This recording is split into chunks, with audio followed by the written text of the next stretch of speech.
The Broken Executive and the Invisible Helper. The clock on Victoria Ashworth's computer screen glowed 11:47 p.m. as rain hammered against the floor-to-ceiling windows of her corner office. At 34, she had built tech flow solutions from nothing into a company worth $50 million. Tonight, she wondered if it was all about to crumble. The quarterly reports, spread across her mahogany desk, told a brutal story. Client contracts canceled. Key employees jumping ship to competitors. Revenue down 30% in just 6 months.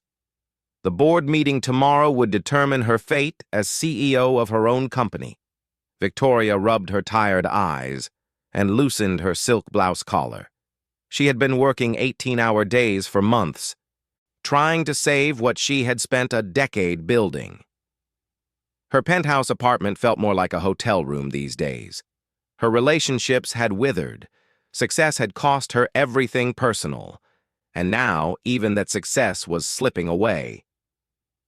The soft sound of wheels rolling across marble floors barely registered until a gentle knock interrupted her thoughts. "Ma'am, I'm sorry to bother you. Just need to empty the trash if that's okay." Victoria looked up to see a man in his 50s wearing a simple gray uniform. Thomas Mitchell had been cleaning the 32nd floor for 3 years, but she had never really noticed him before.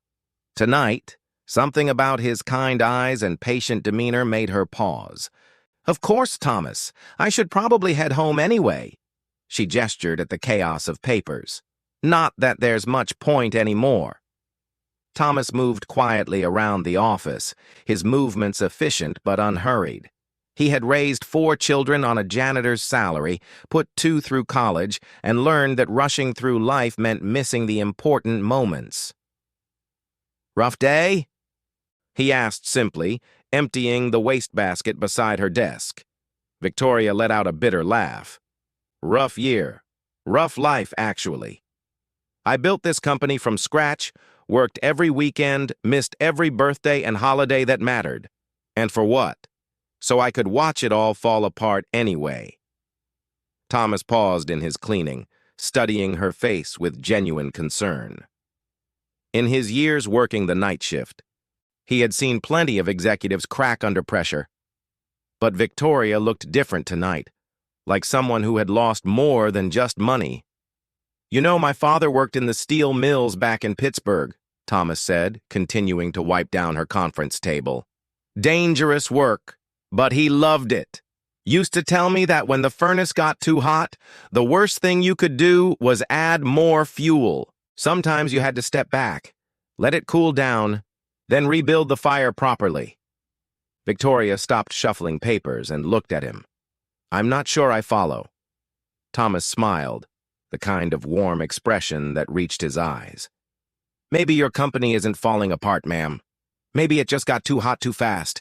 Maybe what you need isn't more deals and more hours. Maybe you need to step back and remember why you started building this fire in the first place." The simple words hit Victoria like a physical force. She had been so focused on growing bigger, faster, stronger that she had forgotten her original vision. TechFlow was supposed to help small businesses compete with corporations through affordable technology solutions. When had she become the very thing she once fought against? "I started this company because I wanted to help people," she said quietly, more to herself than to Thomas. "Small business owners who couldn't afford the big consulting firms. I wanted to level the playing field." Thomas nodded, organizing his cleaning supplies. "Sounds like you still can. Sometimes when you're lost in the forest, you don't need a map. You need to climb a tree and remember which direction you were heading." Victoria stood and walked to the window, watching the city lights blur through the rain. For months, she had been reacting to crises, fighting fires, desperately trying to keep up with competitors who had more resources and fewer principles. She had been playing their game instead of her own. "Thomas, can I ask you something?" she said, turning back to face him. "You've been cleaning offices for what, 20 years? Don't you ever want something more?" Thomas considered the question carefully. I used to think more meant different things. Bigger paycheck, fancier title, corner office like this one. But I learned that more is really about impact. Every night I clean these offices so people like you can think clearly in the morning. I take pride in that. My work matters because it helps others do their work better. He finished loading his cart and moved toward the door, then paused. Maybe your company isn't failing because you're doing something wrong. Maybe it's succeeding at becoming something you never wanted it to be. After Thomas left, Victoria sat alone in her pristine office, seeing it clearly for the first time in months. Tomorrow's board meeting suddenly felt different. Instead of defending her mistakes, she could present a new vision. Instead of trying to compete with the giants, she could remember what made tech flow special in the first place. She opened her laptop and began typing, not another desperate proposal to save her position, but a manifesto about returning to their roots. About helping small businesses again, about building sustainable growth instead of explosive expansion, about remembering that success meant more than just numbers on a balance sheet. The rain continued to fall outside, but inside Victoria's office, something had shifted. A woman who had spent months feeling powerless suddenly felt the return of something she had almost forgotten: hope. As she worked through the night, rewriting not just her presentation but her entire approach to business, Victoria kept thinking about Thomas's words. Sometimes the most profound wisdom came from the most unexpected places. Sometimes the person who cleaned up everyone else's messes could see solutions that others missed. By dawn, she had a plan that felt true to her original vision. Whether the board would support it remained to be seen, but for the first time in months, Victoria Ashworth knew exactly who she was and what she stood for. The janitor who worked quietly in the shadows had reminded a CEO how to lead from the light. The transformation that shook the business world. 6 months after that rainy night conversation, Victoria Ashworth stood before a packed auditorium at the Seattle Business Excellence Awards. The woman who had once been on the verge of losing her company was now being honored as CEO of the Year. TechFlow Solutions had not only survived, but had become the fastest-growing mid-size firm in the Pacific Northwest. But the real transformation went deeper than any financial report could capture. Victoria had completely restructured her company around its original mission, helping small businesses compete through affordable technology solutions. Instead of chasing corporate contracts that demanded compromise, she focused on serving local entrepreneurs, family businesses, and community organizations. The change had been dramatic and immediate. Within weeks of her new approach, 3 major clients had canceled their contracts, calling her strategy small thinking and unambitious. Her competitors, led by the ruthless Rebecca Santos of Digital Dynamics Corporation, publicly mocked her decision to go backwards. Victoria Ashworth has clearly lost her nerve, Santos had told the business press. While real companies scale up, she's scaling down to mom-and-pop shops. It's career suicide. But Victoria's board member James Cooper had supported her vision. Sometimes the bravest business decision is to stay true to your values when everyone else is telling you to abandon them. The results spoke for themselves. By focusing on small businesses, TechFlow discovered an underserved market hungry for personalized, affordable technology solutions. Their client satisfaction rates soared. Word-of-mouth referrals exploded. Most importantly, Victoria's team rediscovered their passion for the work. Standing at the podium, Victoria looked out at the audience of Seattle's business elite. Rebecca Santos sat in the 3rd row, her expression carefully neutral despite her company's recent struggles with client retention and employee turnover.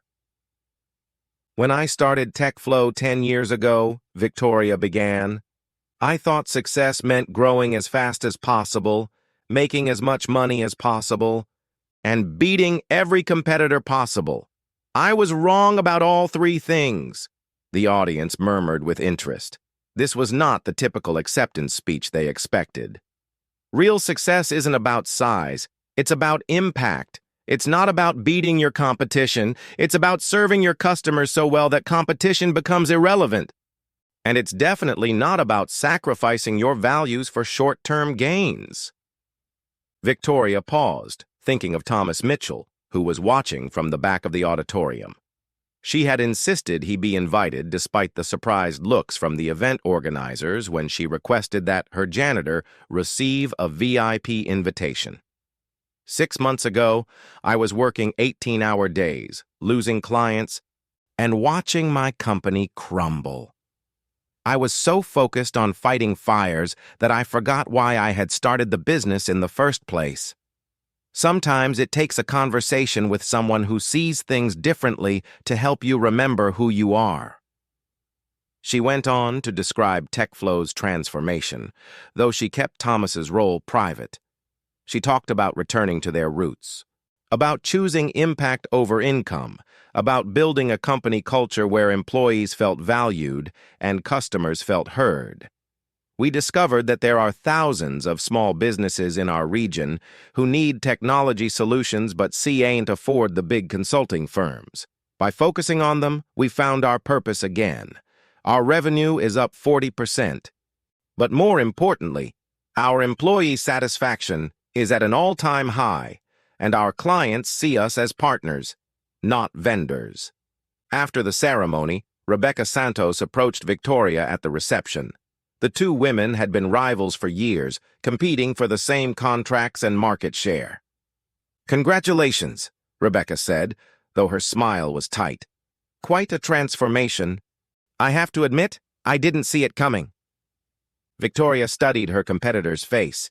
Rebecca looked tired, stressed in a way that Victoria recognized from her own recent experience. Digital Dynamics was struggling with the same problems Victoria had faced. High turnover, demanding clients, constant pressure to grow faster. "Rebecca, can I buy you a coffee sometime this week?" Victoria asked. "Not for business, just to talk." Rebecca looked surprised. "About what?" "About finding your way back to why you started your company in the first place."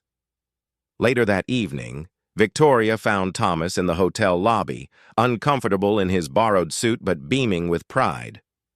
"I can't believe you invited me to this fancy event," he said. "My wife Linda is never going to believe it." Victoria sat beside him on the elegant sofa, ignoring the stares from other attendees who couldn't figure out why the CEO of the year was chatting with a janitor. "Thomas, I never properly thanked you for that night 6 months ago. Your advice saved my company, but more than that, it saved me." Thomas shook his head. "All I did was empty your trash and make conversation. You did the hard work of changing everything. You helped me see that I was trying to solve the wrong problems. I was so busy adding fuel to a fire that was already too hot. You reminded me to step back and rebuild properly." They sat in comfortable silence for a moment, watching the business elite network and schmooze around them. "You know what the funny thing is?" Victoria said. "Everyone's asking me for the secret to TechFlow's turnaround. They want to know about our new business model, our marketing strategy, our operational changes, but the real secret was much simpler." Thomas looked at her curiously. "The secret was remembering that wisdom can come from anywhere if you're humble enough to listen. The secret was understanding that success isn't about what you achieve, it's about who you become while achieving it." As they prepared to leave, Thomas pulled out his phone to show Victoria a photo. It was his daughter graduating from nursing school, paid for by the college fund. He had built one night shift at a time. "This is my success," he said quietly, "helping her become someone who helps others." Victoria smiled, understanding completely. Success wasn't about the awards sitting in her car or the magazine interviews scheduled for next week.